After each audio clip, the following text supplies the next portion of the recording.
ଦେଖନ୍ତୁ ମୁଁ ଆଜି ନାଉରେ ଗୋଟେ ପୋଡ଼ ପିଠା ପ୍ରସ୍ତୁତ କରିଛି। କେମିତି ନରମ ହେଇଛି, କେତେ ଭଲ ଦେଖନ୍ତୁ ଦବୁଛି। ଏମିତି ବନାନ୍ତୁ। ଏବେ ଚାଲନ୍ତୁ ଆମ ଗାର୍ଡେନରେ ଲାଉ ନେବା ପାଇଁ ଆସିଛେ।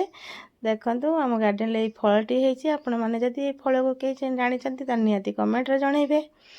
ମୁଁ ସୀମା, ମୋର ସୀମା ଓଡ଼ିଆ କିଚେନକୁ ଆପଣମାନଙ୍କୁ ସ୍ୱାଗତ। ଚାଲନ୍ତୁ ଏବେ ଆମେ ନାଉ ଛିଡ଼େଇବା। ଦେଖନ୍ତୁ ଆମ ଗଛରେ କେତେ ନାଉ ହେଇଛି, ଛୋଟ ଛୋଟ ବଡ଼ ବଡ଼ ବି। ଏଥର ଆମେ କିଲେ ଚାଉଳ ଅନୁଯାୟୀ ଗୋଟେ ନାଉ ନେଇଯିବା। ଚାଲନ୍ତୁ ମୁଁ ଦେଖେଇବି। ଦେଖନ୍ତୁ ମୁଁ କିଲେ ଚାଉଳ ଚୁନା କରି ନେଇଛି। ସେ ନାଉଟାକୁ ଛୋଟ ଛୋଟ କରି ମୁଁ ସିଝେଇ ନେଇଛି। ସେଥିରେ ପକାଇବା ପାଇଁ ମୁଁ ଗୋଟେ ନଡ଼ିଆକୁ କୁରି ନେଇଛି, ଆଉ ଛୋଟ ଛୋଟ କୁଚେଇ ନେଇଛି, ଆଉ କିଛି ଗୋଲମରିଚ ଆଉ ଗୁଜୁରାତି ଗୁଣ୍ଡ କରି ନେଇଛି। ମୁଁ କିଛି ପାଣି ବସେଇ ନେଇଥିଲି, ଏଥିରେ ଲୁଣ ଆଉ ସେଇ ସିଝା ନାଉଟାକୁ ଦେଇଦେଲି। ନାଉକୁ ଟିକେ ଦାବି ଦେବା। ମୁଁ ଚାହିଁଥିଲେ ଗ୍ରାଇଣ୍ଡିଙ୍ଗ କରିନେବେ, ନହେଲେ ମୁଁ ଖାଲି ଟିକେ ଦାବି ନେଉଛି। ତାହେଲେ ନାଉ ପିଠା କରୁଛେ ଟିକେ ଖଣ୍ଡ ଖଣ୍ଡ ରହିଲେ ଭଲ ଲାଗିବ। ସେଥିରେ ମୁଁ ସଫା ଚିନି ଦେଇଛି, ଆପଣମାନେ ଚାହିଁଲେ ଗୁଡ଼ ଦେଇପାରିବେ। ସେଥିରେ ମୁଁ ରଖିଥିବା ଗୋଲମରିଚ, ଗୁଜୁରାତି ଗୁଣ୍ଡ ଆଉ ନଡ଼ିଆ କୋରା, ଖଣ୍ଡ ନଡ଼ିଆ ଦେଇଦେଲି। ସେଥିରେ ଏବେ ଆଣ ଦେଇ ତାକୁ ଗୋଳେଇ ନେବା। ଏବେ ଅଳ୍ପ ଅଳ୍ପ ଚୁନା ପକାଇ ତାକୁ ଘାଣ୍ଟିବା। ମୁଁ ସେଥିରେ ଚିନାବାଦାମ ଭାଜି ରଖିଥିଲି ଦେଇଦେଇଛି। ତାକୁ ଭଲ ଭାବେ ଡାଙ୍ଗେଇବା, ନହେଲେ ଗୋଡ଼ି ହେଇଯିବ।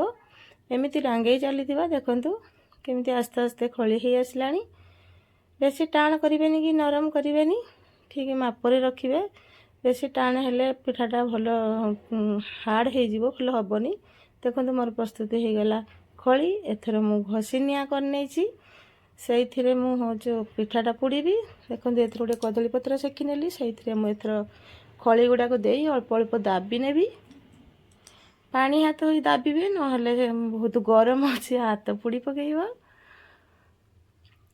ଦେଖନ୍ତୁ ମୁଁ କେମିତି ଦାବି ନେଇଛି। ଏମିତି ସବୁ ଖଳି ଦେଇକି ତାକୁ ଭଲ ଭାବେ ଦାବି ନେବା। ଆଉ କିଛି ପତ୍ର ମୁଁ ସେକି ନେଇଥିଲି, ତା ଉପରେ ଦେଇ ତାକୁ ପୁଣି ସେଟ୍ କରିନେବା।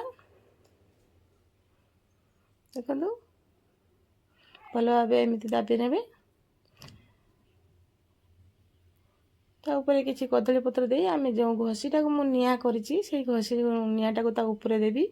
ଯେହେତୁ ଆମେ ଚୁଲିରେ ପୋଡ଼ୁଛେ, ତଳେ ନିଆଁ, ଉପରେ ଘଷି ନିଆଁ ଦେଲେ ବହୁତ ଭଲ ପିଠାଟା ହେବ। ପୋଡ଼ା ପିଠା ଆପଣମାନେ ଚାହିଁଲେ ଗ୍ୟାସରେ ମଧ୍ୟ କରିପାରିବେ। ପ୍ରେସର କୁକରରେ ବି, କଡ଼େଇରେ ବି ହେଇପାରିବ ଗ୍ୟାସରେ। କିନ୍ତୁ ଚୁଲିରେ ଯେଉଁ ପିଠାଟା ପୋଡ଼ାଟା ସେଇଟା ବହୁତ ସ୍ୱାଦିଷ୍ଟ ଲାଗିଥାଏ। ଆପଣମାନେ ଏମିତି ବନାନ୍ତୁ।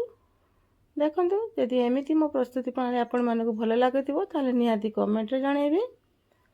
ଦେଖନ୍ତୁ ମୁଁ ସବୁ ଘଷି ନିଆଁ ଦେଇଛି। ଏବେ ତାକୁ ମୁଁ 2 ଘଣ୍ଟା ପାଇଁ ଛାଡ଼ିଦେବି। ତାପରେ ମୁଁ ଆପଣମାନଙ୍କୁ ଦେଖେଇବି କେମିତି ମୋ ପିଠା ହେଇଛି। ଦେଖନ୍ତୁ ମୋ ପିଠା କେତେ ସୁନ୍ଦର ହେଇଛି। ଉପରେ ତଳେ ସବୁ ପୋଡ଼ିଛି ଅଳ୍ପ ଅଳ୍ପ, ଏମିତି ନରମ ମଧ୍ୟ ହେଇଛି। ଆପଣ ଏମିତି ବନାନ୍ତୁ, ଖାଆନ୍ତୁ।